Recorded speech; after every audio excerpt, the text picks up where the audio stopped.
Hampir 2 tahun terakhir, sejumlah petani di Desa Baru, Kecamatan Rambutan, Kabupaten Banyuasin, Sumatera Selatan, menerapkan model usaha tani budidaya madu kelulut dan mina padi. Berbekal latihan dari proyek Pit Impact dari Ikraf, Tahardin belajar budidaya lebah kelulut dari nol, mulai pembuatan stup tempat lebah menempatkan madunya, perawatan hingga pemanenan madu, termasuk tumbuhan berbunga untuk lebah menghisap nektar.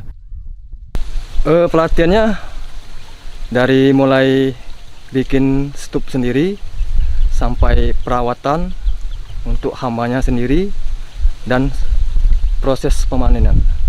Harapannya sih dengan adanya pelatihan-pelatihan ini bisa memberi pencerahan bagi masyarakat untuk bisa diadopsi. Sementara Hermawan mempraktikkan mina padi. Ia belajar membuka lahan tanpa bakar, mengenal karakteristik lahan, menggunakan pupuk organik dari sisa gulma, serta memelihara ikan lokal di tengah sawah. Sudah kami pelajari itu mulai dari perencanaan pembukaan lahan, terus pengelolaan pembukaan lahan tanpa bakar, sama penggunaan sisa-sisa gulma gitu, biar bisa dimanfaatkan menjadi pupuk organik.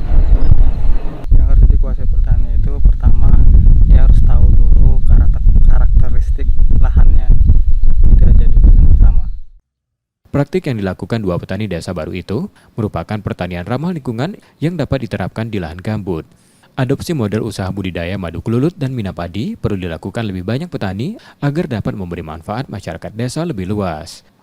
Emrizky Nurmizan, Kompas TV, Banyuasin, Sumatera Selatan.